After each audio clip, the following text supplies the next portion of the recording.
बच्ची ने आज बहुत बढ़िया गीत गाया, खुदा इसको बड़ी आशीष दे।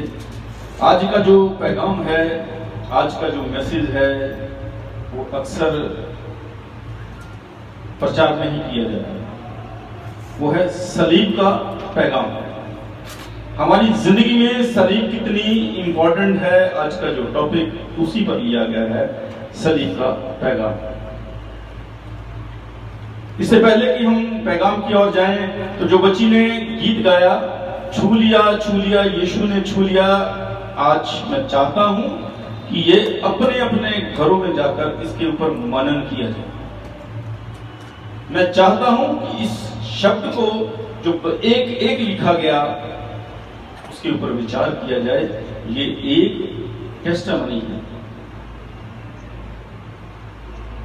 1, 2, 3 तीनों स्टेज में एक टेस्टामनी दी जा रही है। और लास्ट वाली में तो लिखा है कि मेरी उम्मीद को मिल गए दो जहां, क्योंकि बाइबल में जो लिखा गया है, अगर हम उसको देखते हैं रेवलेशन के लास्ट चैप्टर में, जब खुदावंद यीशु मसीह ने सब काम खत्म करने के लिए कहा और उसके बाद क्या कहा, नया आकाश और नई धरती मिलेगी, बनाएंगे उनको, तो वहीं पर हमारा सबका बसेरा होगा। ये दो जहां हैं जो नए बनाए जाएंगे, जो इस समय है ये सब गिरा दिए जाएंगे। तो जो आज का वचन लिया गया है, मैं भाई राज से कहूंगा कि Galatian, the book of Galatian chapter 6 verse 14 एक बार पढ़ें और रुके बीच बीच में, क्योंकि साथ साथ पढ़ेंगे तो साथ साथ। पर ऐसा ना हो कि मैं अन्य किसी बात का घमंड करूं, केवल हमारे प्रभु यीशु मसीह के क्रूस का, जिसके द्वारा संसार में मेरी दृष्टि में और मैं संसार की दृष्टि में क्रूस पर चढ़ाया गया हूं। Hallelujah, hallelujah. यह पौलुस की एक टेस्टामनी नहीं है, एक पौलुस का विचार नहीं है, लेकिन पौलुस का एक ठोस सबूत है। ना टेस्टामनी है ना विचार है, बल्कि ठोस सबूत के साथ कह रहा है कि ऐसा ना हो कि मैं किसी और बात पर घमंड करूं, बल्कि घमंड करूं तो किस पर? अब किस किस बात पर वो घमंड कर सकता था? अगर पौलुस को हम प्रेरितों के काम में पढ़ते हैं, प्रेरितों के काम में लूका और पौलुस ने दोनों ने मिलकर जो लिखा है, उसमें सब कुछ पौलुस के बारे में लिखा गया। चेले के बारे में लिखा गया है, उनके काम में भी लिखे गए, लेकिन ज्यादा पौलुस के बारे में लिखा गया है। पौलुस अगर घमंड कर सकता था कि यीशु मसीह कुंवारी पैदा हो, पौलुस अगर घमंड कर सकता था तो यीशु मसीह पवित्र आत्मा के द्वारा पैदा हुए। तीसरी बात, पौलुस अगर घमंड कर सकता था कि मुझे सबसे ज्यादा, मैं वेल एजुकेटेड हूं सब चीजों से। क्यों? क्योंकि बाइबल में बताता है, प्रेरितों के काम में बताता है कि मैं सब कुछ काहिन के पास, उसकी लिखा है घुटने के पास बैठकर मैंने सीखा। लेकिन उसने घमंड नहीं किया। पौलुस अगर घमंड कर सकता था, पौलुस अगर घमंड कर सकता था तो उससे ज्यादा किस पे बात कर सकता था कि यीशु के बड़े बड़े अद्भुत कामों पर घमंड कर सकता था। उससे बाद एक और, अगर पौलुस घमंड कर सकता था कि मैं एक योद्धा था, एक वॉरियर था, कि मैं कितनों को घसीट कर मारा हूं। पौलुस अगर घमंड कर सकता था तो अपनी स्पीकिंग के ऊपर, मैं कितनी लैंग्वेज जानता हूं, मैं यूनानी भी जानता हूं, मैं अरबिक भी जानता हूं, हिब्रू भी जानता हूं। क्या उसने घमंड किया? लेकिन उसने एक बात पर घमंड किया कि मेरा जिंदा परमेश्वर क्रूस पर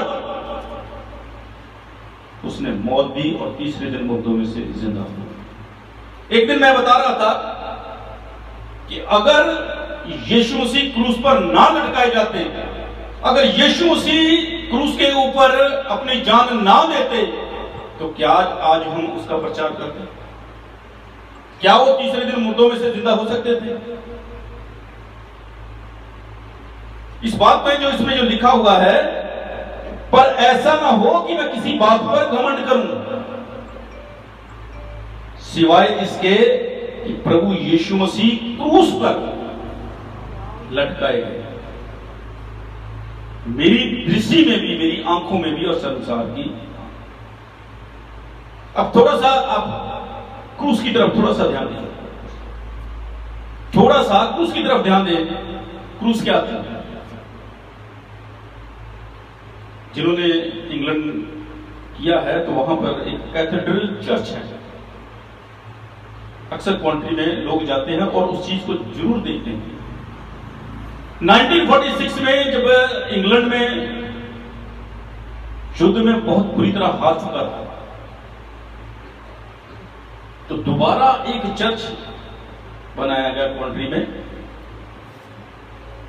चर्च बनाने के बाद उसके ऊपर जो क्रूस लटकाई गई, रखी गई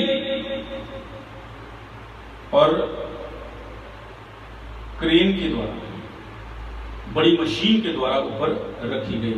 लेकिन आज हम घमंड करते हैं, जितने रोमन कैथोलिक चर्चेस या उसके बाद जितने प्रोटेस्टेंट चर्चेस हैं, सबके चर्च के ऊपर क्रूस लटकाई रखी गई है।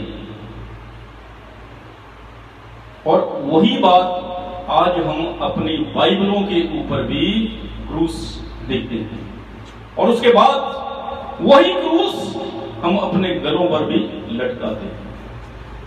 क्या आपको पता है कि इसकी क्या थी, हिस्ट्री क्या है?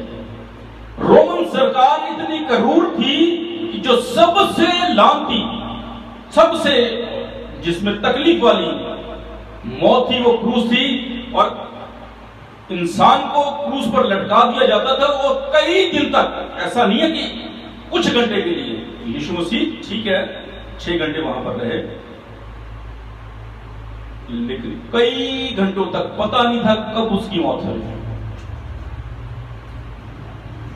यीशु मसीह क्रूस पर लटकाए गए, हमारे लिए जान दी, तीसरे दिन मुर्दों में से जिंदा हुए। वही क्रूस जो लानती थी अब हमारे लिए जलाली बन गई। अब उसी जलाल को हम अपने गलों पर लटकाते हैं। जब कोई दुष्ट आत्मा कार्य करती है तो दूर से कहते हैं यीशु मसीह के नाम से दूर हो जाए, उस क्रूस को दिखाते हैं। और शैतान दूर से दुष्ट आत्मा देखकर कहती नहीं, इसको पीछे कर, क्योंकि अब हमारा ईमान नहीं है, बल्कि दुष्ट आत्मा भी जानती है कि इसमें जलाल भरा हुआ है। वो जलाल है यीशु मसीह का जलाल जो उसमें भरा गया है। आगे एक और वचन पढ़ा जाएगा, गलातियों की पुस्तक उसका 3 अध्याय पर 13 वर्ष।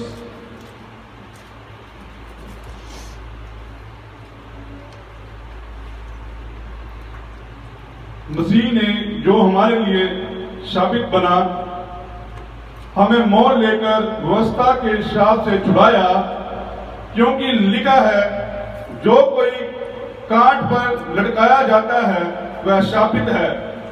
जो काठ पर लटकाया जाता है वह शापित है। इसका मतलब यह है कि यीशु मसीह ने क्रूस पर लटकने से पहले प्रार्थना की। प्रार्थना में उसने कहा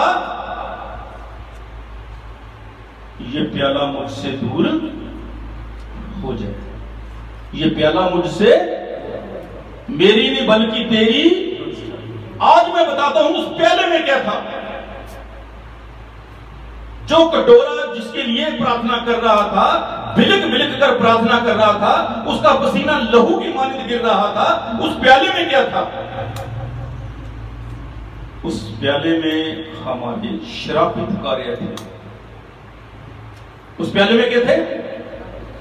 जब हम किसी से व्यभिचार करते हैं तो श्रापित है, किसी से झूठ बोलते हैं तो श्रापित है, किसी से दुष्कर्म करते हैं तो क्या है? श्रापित है। अगर हम झूठ बोल के पाप की कमाई करते हैं तो क्या है? श्रापित है। किसी का खून करते हैं तो क्या है? श्रापित है। जितने हम गुनाह सोचते हैं, यीशु मसीह ने आकर कठोर एक कह दिया कि तुमने मन में सोचा और पाप को कर दिया। वो पाप भी उसमें था और सब कुछ अपने ऊपर उसने ले लिया ताकि हम उस व्यवस्था से बच जाएं। क्योंकि पहले व्यवस्था क्या कहती थी, जिसके पास है उसके पाप क्षमा हो गए। हम ओल्ड टेस्टामेंट की तरफ थोड़ा सा ध्यान देते हैं, उसमें लिखा है कफारे की बलि कितने आदमी देते थे, पाप की बलि झोपड़ी का पर्व जो मनाते तो कितने देते थे, लेकिन अकेला आदमी देता था तो अकेला ही आदमी बचता था। अब हम खुदावंद यीशु मसीह ने क्या कर दिया कि हम उस सबके लिए जान देकर हम सबको उस व्यवस्था से छुड़ा लिया। आज हम अगर आजाद हैं तो किसकी वजह से? प्रभु यीशु की वजह से। एक और वचन उसके आगे, गलातियों की पुस्तक 4 अध्याय उसकी 13वीं वर्ष।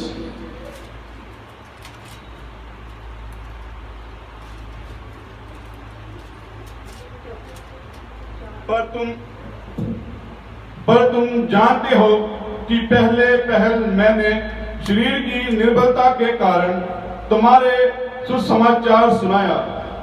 निर्बलता के कारण, इसका मतलब यह है कि खुदावंद यीशु मसीह का सलीब का पैगाम सुनाने के लिए उसको कई मुसीबतों से पार जाना पड़ा। जब हम गलेशियर की पुस्तक को पढ़ते हैं, जब किसी पत्रियों को पढ़ते हैं, बहुत सारी पत्रियों में लिखा हुआ है, क्या लिखा हुआ है अभी इसी में देख लो, 6वें अध्याय की 11वीं वर्ष में लिखा हुआ है गलेशियर की, मैं तुम्हें मोटे मोटे शब्दों में लिख रहा हूं। इसका मतलब है कि उसकी आंखों की रोशनी कम हो गई, उसकी आंखों की रोशनी कम हो गई। जब फिलेमोन को उसने लेटर लिखा कुरनेलियस के बारे में, तो क्या लिखा, क्या कहा?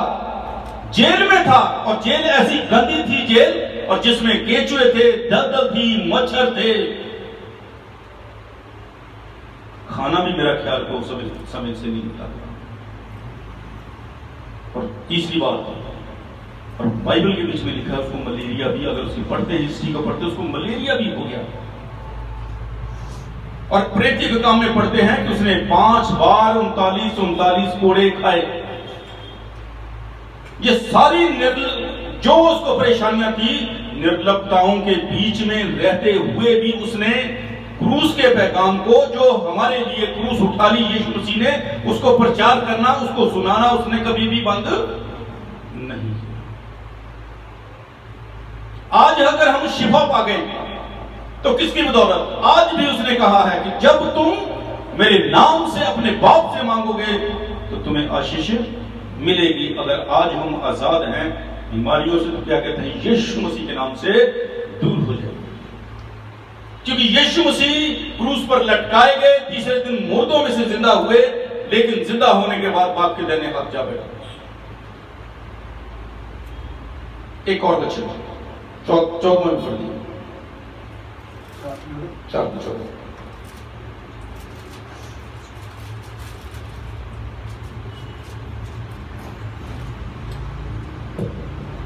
और तुमने मेरी शारीरिक दशा को, जो तुम्हारी परीक्षा का कारण थी, तुच्छ ना जाना, ना उससे घृणा की, और परमेश्वर के दूत वर्ण स्वयं मसीह के समान मुझे ग्रहण किया। Hallelujah, hallelujah, hallelujah, hallelujah. अब क्या कहता है कि मैं घमंड क्यों ना करूं इसके ऊपर घमंड क्यों ना करूं?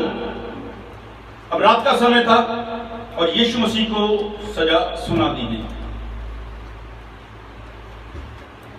उसके बाद वहां चले गए पैंतुस पिलातुस के बाद, और उसके बाद वहां पर भी पैंतुस पिलातुस ने क्या कहा? इसमें मैंने कोई भी दोष, यरूशलेम हो और भीड़ ना हो, ऐसा नहीं हो सकता। पर्व का समय था और पूरी दुनिया से लोग वहां पर इकट्ठा हुए थे, और बड़े बड़े बाइबल जानकार जो बताते हैं कि 70 कुलीमा थे, मीन्स कहने का कि 70 तरह के जजों के बीच में यीशु मसीह को वहां पर खड़े कर दिया गया। लेकिन वो 70 के 70 होने के बावजूद कोई भी उसमें दोष नहीं पा सकते। क्यों? क्योंकि वो खुद उनको वहीं पर अदालत में खड़े होकर एक बात उन्होंने सिखा दी जो आज हमारी अदालतों में उसको सही तरीके से माना जाता है। जब अदालत में उसको 35 पीलर, तो उसकी कोड़े लगने से पहले की बात है, जब उसको पेश किया गया तो एक आदमी इसने जोर से उसके तमाचा मार दिया, गाल पर तमाचा मार दिया। और गाल पर तमाचा मारने के बाद उसने क्या किया? यीशु मसीह ने क्या कहा? वचन कहता है कि अगर मैंने गुनाह किया है तो बताओ, ठीक है तुम्हारा तमाचा मारना, जब मैंने गुनाह ही नहीं किया तो तमाचा किस बात का? अदालतों में सजा सुनाई जा सकती है, अदालतों में फैसले किए जाते हैं, सजा, बोलिए, सजा सुनाई जाती है, फैसले किए जाते हैं। अदालतों में सजाओं के ऊपर अमल नहीं किया जाता है, फैसला सुना दिया जाता है 6 महीने की सजा, साल की सजा, इसको 2 दिन का रिमांड ले लिया जाए, सजा सुना दी जाएगी। लेकिन अदालत के बीच में खड़े होकर वहीं पर जज ये नहीं कहता कि इसका यहीं पर रिमांड लिया जाए। किस बात के लिए तूने मेरे को, किस बात के लिए थप्पड़ मार दिया?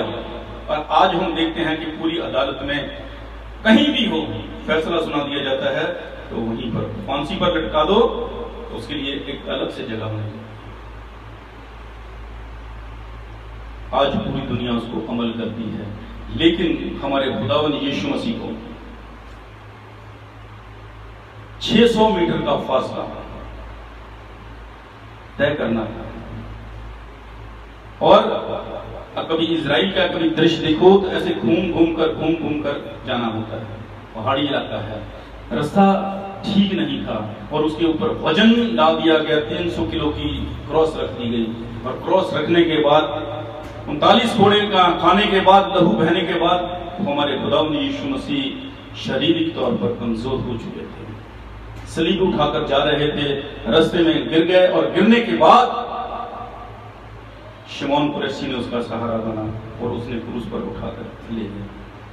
और डाकुओं के बीच में निष्पाप बंदे को, निष्कलंक बंदे को, जिसने कोई पाप नहीं किया, जिसमें कोई भी जज उसमें पाप नहीं निकाल सके, क्रूस पर लटका दिए गए। लकड़ी पे लटका नासरी, देने हुए जिंदगी। और आगे देखिए वो क्यों क्रूस पर लटके रहे। नीचे कहता था जो नीचे क्रूस पर खड़े लोग थे ठट्ठा कर रहे थे, अब नीचे उतर गया, अब और कोई चमत्कार कर आ सकते थे कि नहीं आ सकते थे, लेकिन क्यों रहे ऊपर? क्या वजह थी ऊपर रहने की? नहीं, वो तुमसे प्यार करता था, तुम्हारे पापों को उसने ऊपर उठा लिया था। हमारे पापों के लिए, हमें मोहब्बत करने के लिए ऊपर लटका रहा, नीचे नहीं आया। जबकि वो खुदा जो बड़े काम करता था, मुर्दों को जिंदा कर सकता था, क्या नीचे नहीं उतर सकता था? उतर सकता था, लेकिन तुमसे मोहब्बत करता था, मुझसे मोहब्बत करता था, इसीलिए वो क्रूस पर लटका रहा। उसने कहा कि मैं ये लानती मौत भी बेटा तेरे लिए सह लूंगा। आज अगर हम अपने ऊपर घमंड करते हैं किसी बात पर, तो गलत सोचते हैं। सिर्फ और सिर्फ ये बयान करती है, बाइबल बयान करती है, हमें घमंड करना है तो यीशु मसीह की सलीब पर घमंड करना है, जिसके द्वारा आज सब लोग कहते हैं। अंताकिया में सबसे पहले जब प्रचार बहुत तेजी से फैल गया, उसके बाद यीशु मसीह का, तो सबसे पहले अंताकिया में गए और लोगों ने हमें मसीह कहना शुरू कर दिया। आज अगर हम मसीह हैं तो हमें उस पर घमंड करना चाहिए कि यीशु मसीह की सलीब जो उसने हमारे लिए उठाई, और वहीं से हम क्रिश्चियन मसीही बन गए। खुदा इस्लाम के द्वारा आप सबको बड़ी आशीष दे। आइए हम अपने सिर को झुकाएं।